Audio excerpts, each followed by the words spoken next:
Evening again to John Ralph in the offices of the Herald Sun.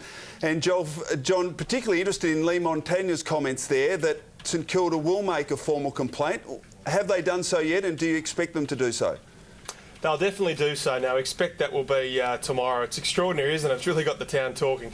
Now, it's a serious allegation and there's serious repercussions, but the issue is the smoking gun. How does the AFL find evidence that would have Mick Malthouse in serious strife? Now, one of those avenues is the audio that would be provided by mic'd up umpires who are obviously close to the action. Now, if they can find that at the tribunal or through an investigation, Mick's in real strife. You would think that Didak is not the first person to sledge Milne, so maybe he's in the clear, but at a tribunal, if it's a tit-for-tat battle, Mick gets off. If they can find audio and some real evidence, then he's in massive strife. Yeah, big story. Now, Nick Riewoldt, what's the latest, John?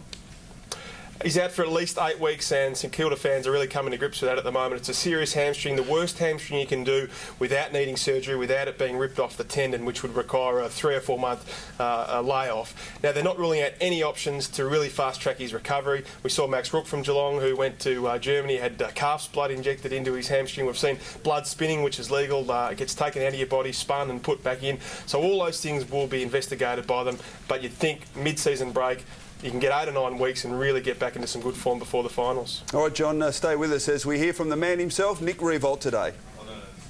First of all, I was just really proud of the boys and the way they ground out a win last night. It was terrific for us and our supporters. You know, as per going forward, I really sorry about that. I really sort of don't know what the course of action is going to be at this stage. The club's going to investigate it further, and until then, I've really got sort of no more to say because I don't really know what the story is. So you'll be kept up to date, no doubt.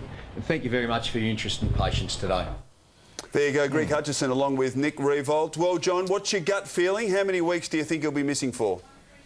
I think the minimum 6, and I think with a player of his value, I reckon it's 8 to 10. Why would you rush someone back when you're not sure how the recovery is going to go? We saw with Matthew Richardson, he had 14 weeks off, he came back through the VFL and he did it straight away. So I reckon that's why they would have a lot of caution. Thanks for all that, John. We'll watch those stories unfold during the week. Thanks for that. Thanks a lot. John Ralph joining us there from the offices of the Herald Sun. Time now, Blighty, for our Bundaberg Red Saturday specials.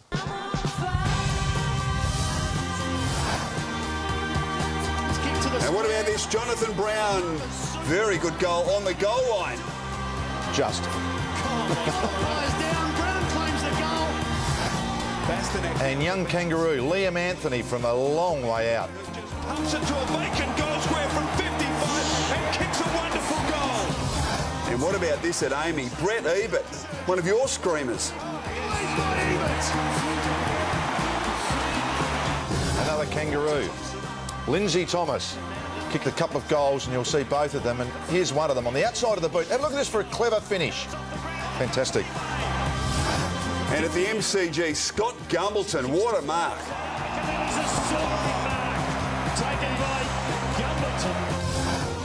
And excitement aplenty. Nick Nat-Newey with that great tap around the corner, and Mark Lacra's great kick. Oh, fair bit, Amy. Beautiful one-hander.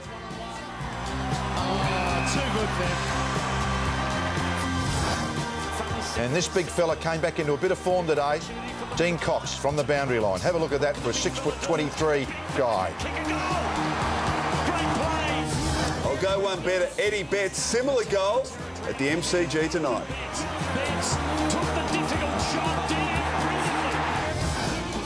And isn't this lad going to be a beauty? Todd Banfield. This is a lovely kick. Poise and skill. Big hang from Jack Riewoldt at the SCG.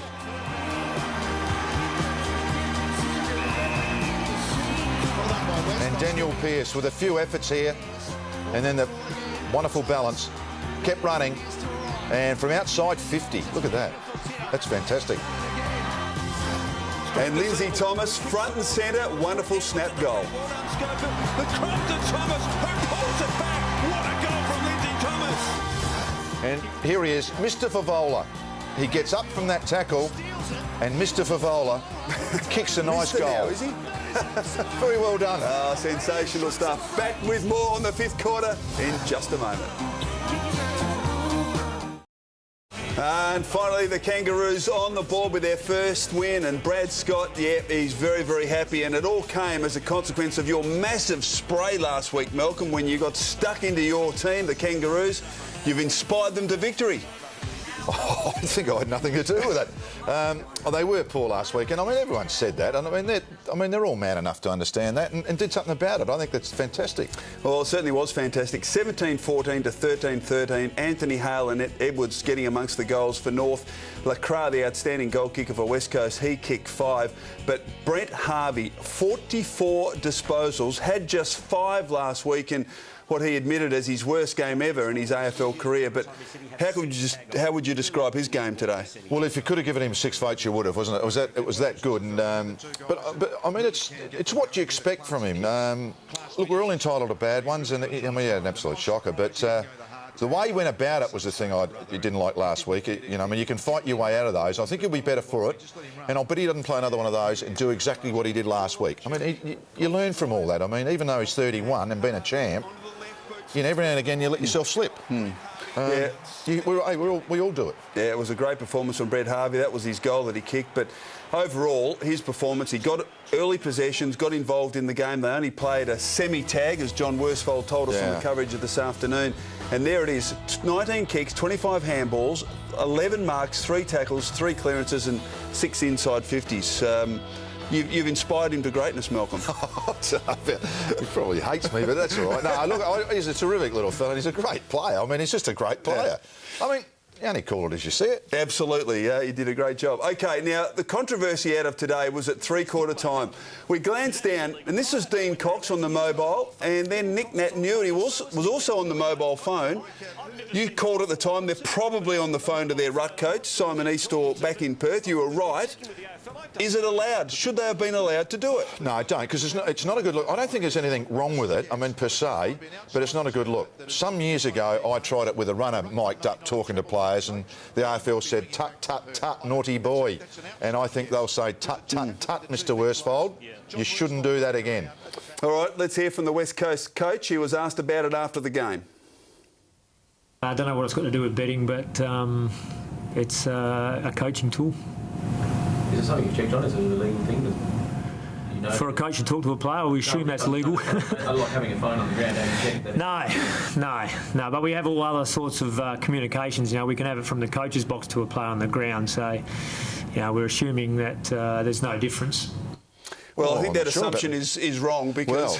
Well, I want some money back then if that's the case from a few years ago. Hey, come on, you guys. No, you can't. It's not allowed. The AFL will issue them with a please explain, and we assume, unlike John's comments there, we assume that they will be fined for it. Can I also say, I think it's pretty smart. I mean, I think it's a fantastic little thing they did. Trouble is they got caught. Yeah. Bad luck. Bit obvious. Well, they were disappointed. I don't think that's the biggest of John Worsfold's worries because they were just so disappointing today, West Coast, particularly with their skill errors and their decision-making, Malcolm. Yeah, look, it was. I mean, North weren't perfect either. I mean, we've got to say that. But, yes, I mean, it was the kicking and decision-making skills of both teams. But the Eagles just appeared to make more of them. And the style of games they both played were very similar. They both went at it. They both kicked a lot of goals. And it's just their skills. I mean, but look at that. I mean, yeah, I know. Just missed targets, and that's what really cost them. Oh, here we go. In the end. Now, road ahead now. Right ahead. The next 4 games. Yeah, I've got Sydney, Fremantle, Hawthorn. They'll probably get beat if Fremantle continue. And Essendon, I've got as a 50-50 game next week at Subi. OK, last time they lost 3 on the trot was way back in 1989. So... Quite remarkable, West Coast. They've got a lot of work to do. All right, so 1 week at a time. Coming up on 7:30 on Monday, Wayne Carey. And what a treat for Kangaroo fans. You've got former great Wayne Carey as a special guest filling in for Robert Walls. And the coach, Brad Scott's going to be on the show as well. So tune in 1 week at a time, 7:30 on 1. Now, as we go to the break, Malcolm, what about this? Is this the greatest point you've ever seen from Brett Harvey? Absolutely, the greatest running point. Barry Breen had a shot at goal for St Kilda in 1966, but this was sensational. 7 bounces. I reckon he could have taken another one. Well, today at Amy Stadium, it was Brisbane. It was the Fev and Brown show. They kicked 8 between them. They've kicked 26, Malcolm, in the 3 matches between them so far. You'd have to say that it's working.